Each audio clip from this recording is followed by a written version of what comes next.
Soy Juan Cortés y vamos a hablar acerca del racismo y las consecuencias que puede llegar a tener a nivel educativo y psicológico.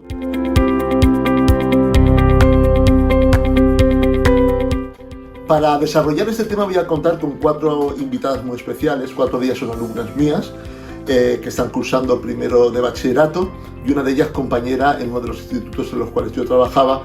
Estoy hablando de Samara, Malena y Alicia. Ellas fueron alumnas mías. También voy a contar con Zulia. Ella fue compañera mía en el mismo centro educativo. En el vídeo pasado, el cual os animo que podáis ver, se tituló Una generación la cual marca la diferencia, en la cual ellas también fueron las protagonistas. En esta ocasión vamos a ver la otra cara de la moneda. Vamos a visualizar el racismo y sus consecuencias a nivel educativo y psicológico. Me gustaría preguntar a estas 3 jóvenes maravillosas es la siguiente pregunta.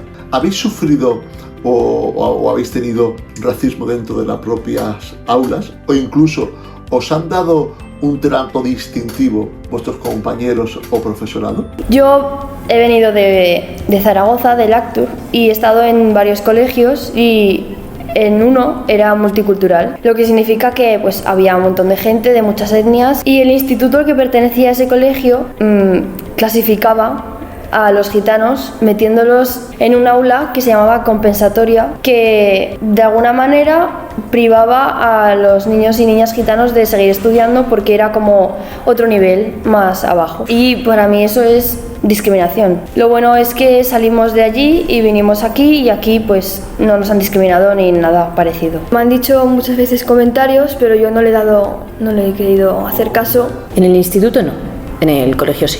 En los últimos 2 años de primaria hubo una chica que repitió. Pues la chica en cuestión comenzó con los demás a dejarme de lado, junto a una prima mía también. Nos dejaban de lado, se iban a jugar, no nos decían nada. Recuerdo que una vez yo estaba hablando con un compañero, estábamos jugando a un juego, y de la nada viene la compañera, se ponen a hablar entre los dos y yo me quedaba en plan así, sin hacer nada. O cuando me pusieron una goma del pelo de una compañera en la capucha de la sudadera y la compañera se quejó diciendo: no vaya a ser que tenga piojos o algo así. En sus argumentos podemos encontrar signos de racismo, como hemos podido apreciar. Por una parte, ellas nos hablan de una cierta clasificación del alumnado dentro de lo que se conoce como las aulas compensatorias. También encontramos un cierto vacío o discriminación por ser gitanas. Al menos a mí me ha dado esa impresión por todo cuanto ellas están diciendo. Como no, también comentarios desagradables, comentarios no deseados que dañan en sí el sentimiento del alumnado. Pero una de las cuestiones que yo me planteo, ¿cómo afecta esto a nivel, podríamos decir, a nivel educativo, social y sistema de percepción?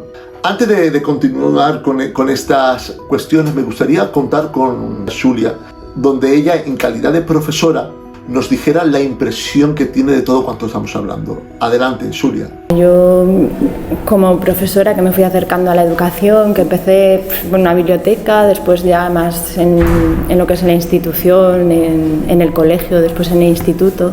Claro, mi percepción venía un poco distorsionada desde la buena perspectiva de, no hay discriminación ya, que también es una falsa percepción. Cuando llegas a la realidad sí que hay discriminación, y lo ves en el centro, lo ves hasta en los planes de estudio que lo comentaban antes, como hay itinerarios distintos en algunos centros, en los que claramente son itinerarios para el que puede menos. ¿Podríamos decir que es un itinerario técnico? Desde el profesorado sabemos que lo pueden ser, y en muchos casos recursos para que no lo sean, ¿no? Como que sean realmente una ayuda, pero se convierten en guetos, por supuesto. Me he encontrado excepciones, no en todos los centros. En algunas ciudades que a lo mejor había más multiculturalidad, ya no los encuentras. Es como que también hay un intento desde por lo menos de las direcciones de los centros, de proyectos de tratar de integrar. Pero ¿qué pasa? Que necesitas dinero. En todos los proyectos funcionan cuando hay dinero y cuando hay voluntad. En otros centros y otros espacios no hay voluntad o no hay dinero. Las medidas actuales, lo que es un programa de centro, yo creo que así como ponemos mucho hincapié en la discriminación positiva hacia las niñas, ¿no? Niñas, niños, no hay una discriminación positiva hacia lo que puede ser la cultura gitana, pero también árabe, pero no solo, pero la cultura gitana que llevamos ¿no?, que es nuestra también, es la que tenemos como una responsabilidad de que esté en los planes de estudio, más que otras. Pero también creo que siempre hay un discurso, un único discurso, porque las culturas que no son la cultura oficial desaparecen en todos los en los planes de estudio. Que se está cambiando, que hay intentos de centros que están trabajando un montón, pero al final también, si no hay apoyo institucional, eso todo queda en un esfuerzo que haces durante unos años y desaparece. Muchas gracias, Julia, por tu aportación.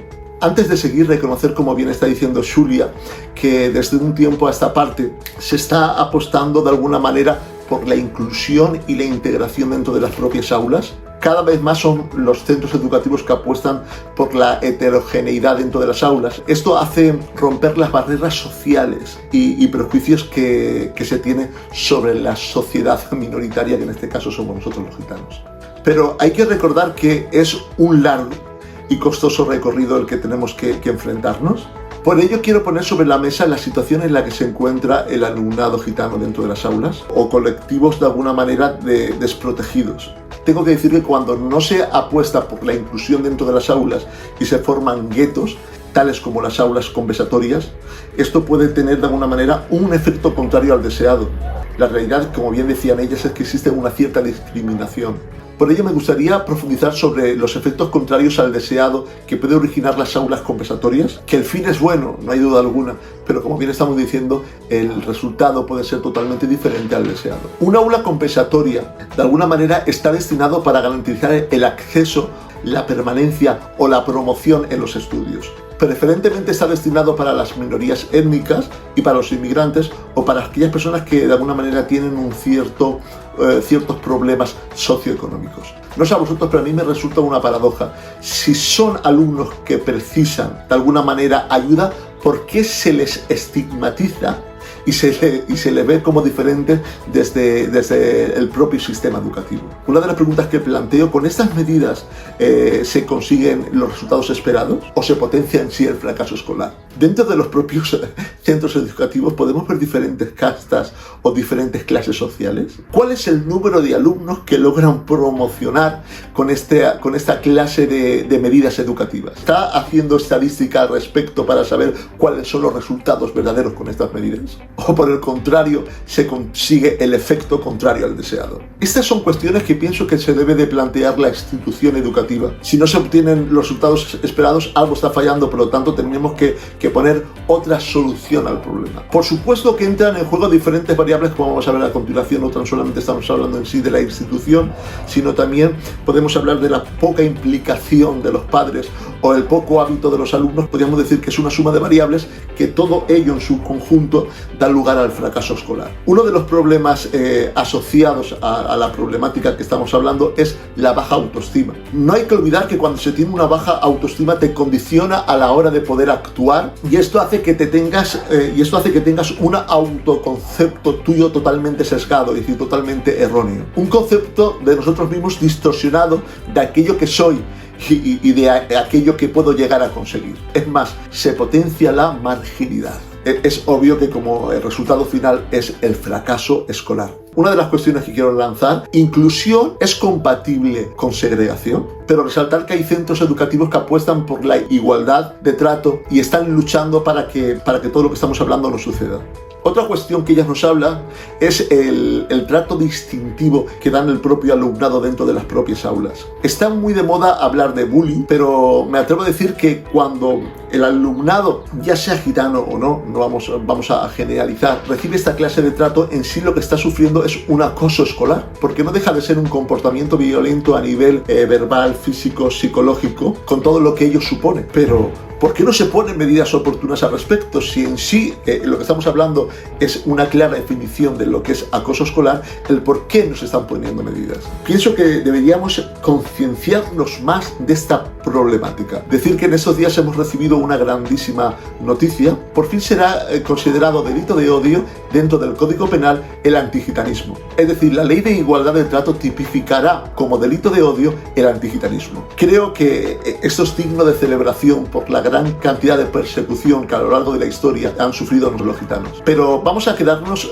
con el mensaje que nos transmitía Xulia, que cada vez hay más centros educativos que apuestan por la multiculturalidad, por la inclusión, por la integración. Espero de corazón que cada día haya más centros que apuesten por esta clase de educación. Cuán importante es lo que decía Xulia, que es necesario que nuestra cultura esté reflejado dentro de los propios planes de estudio. Con esto no estoy pidiendo de alguna manera un trato distintivo, sino un trato de inclusión, un trato de no discriminación o segregación. Que nuestros hijos e hijas se vean representados dentro del propio sistema educativo y no sean un lastre dentro de las propias aulas. Me gustaría hacerles otra pregunta y es la siguiente. ¿Qué cambiaría sobre el trato y el concepto que tienen acerca del gitano? Yo cambiaría que aunque sea una persona gitana, que no le dijera como esa gitana, no sé qué, sino que como si fuese un alumno más, que estudie, que no haya discriminación. Sí. Igual intentar apoyar más a las familias.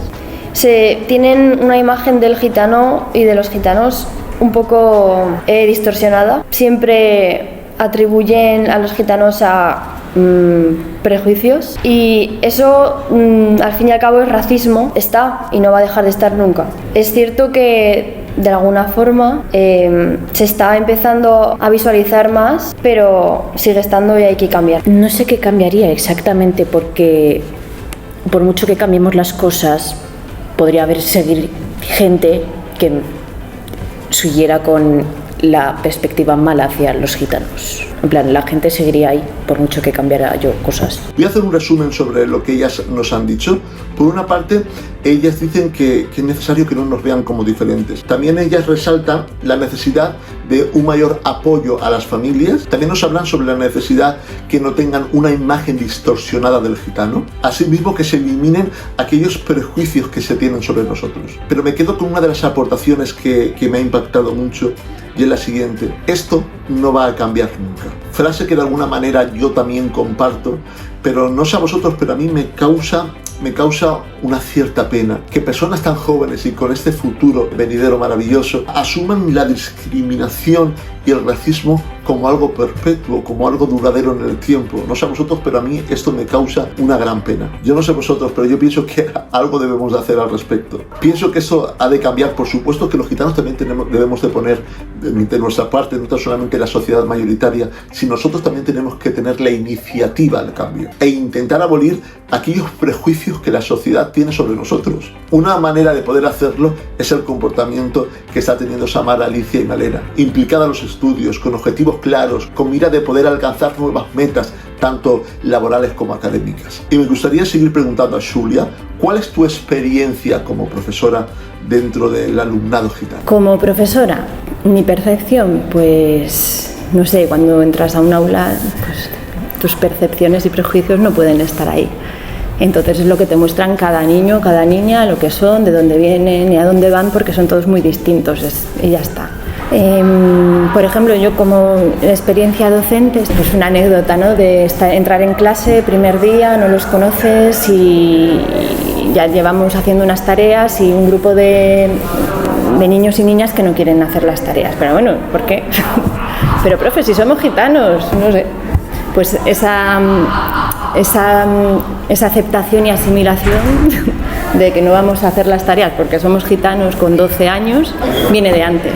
Viene de una mirada de la educación, de la profesora, del profesor, de una mirada continua de que no puedes. Y hay que luchar contra eso, con el apoyo del sistema educativo, pero es que con el apoyo con la lucha de los niños y las niñas de empoderarse, que pueden.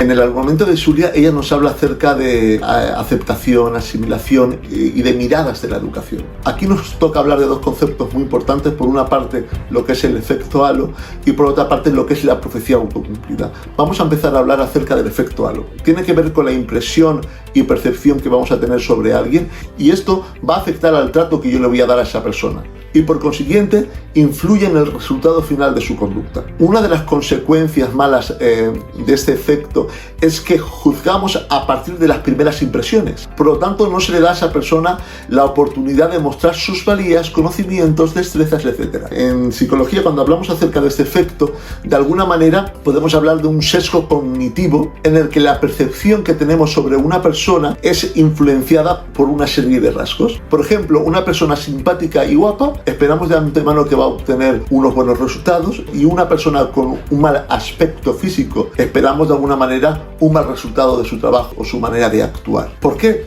pasa esto? Porque nos dejamos llevar por las primeras impresiones. Por lo tanto, si yo de antemano tengo prejuicios hacia el gitano, ¿cuál va a ser el trato que yo le voy a dar en el aula? ¿Va a ser un trato distintivo, discriminatorio o un trato igualitario? Por ello, cuán importante lo que decía Julia, que el profesor, al salir de su casa, debe dejar allí sus prejuicios y debe de tratar a todo el alumnado con un trato igualitario, sin importar su procedencia o condición, porque esto lo capta el alumno y se va a ver reflejado dentro de los propios resultados académicos. Otro de los conceptos que me gustaría hablar, que está estrechamente relacionado con el efecto halo, es la profecía autocumplida. La profecía autocumplida, dentro de la propia psicología, se considera como un sesgo de percepción, a partir del cual anticipamos los hechos antes de que ocurran y con una seguridad aplastante. El problema surge cuando hacemos una anticipación o predicción de las cosas sin tener ninguna base lógica o realista para llegar a nuestras propias conclusiones. Supongo que estás captando la idea. Si yo como docente me anticipo a posibles resultados y hago una mala predicción de los resultados que puede llegar a tener cierto alumno y no apuesto por un aprendizaje igualitario y equitativo,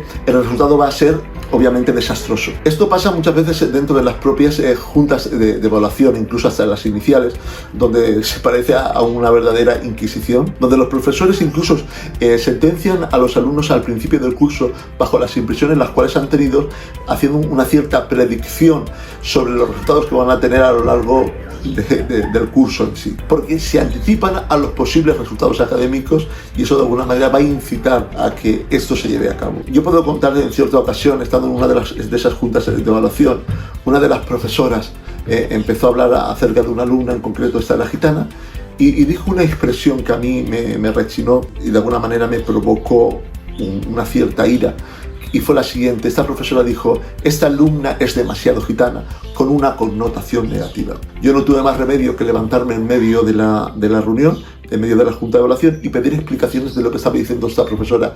Ella se retractó y dijo que realmente no lo estaba diciendo con una connotación negativa, sino que estaba hablando de otros aspectos. Pero ¿qué hubiese pasado si yo no hubiera estado en esa evaluación? Es verdad que luego esa profesora me pidió disculpas, yo acepté las disculpas y quedó solo ahí, pero a donde quiero llegar con todo esto es que a través del argumento que se puede llegar a dar de un alumno, esto puede tener un efecto expansivo para las demás asignaturas. En este concreto esta era una profesora que le impartía a esta alumna una asignatura concreta. Pero si yo argumento esas expectativas, en este caso esas malas expectativas que tengo hacia un alumno, esto puede tener un efecto expansivo hacia el concepto que los demás profesores van a tener sobre un cierto alumno. Para que veáis un poquito hasta dónde puede llegar lo que se conoce como profecía autocumplida.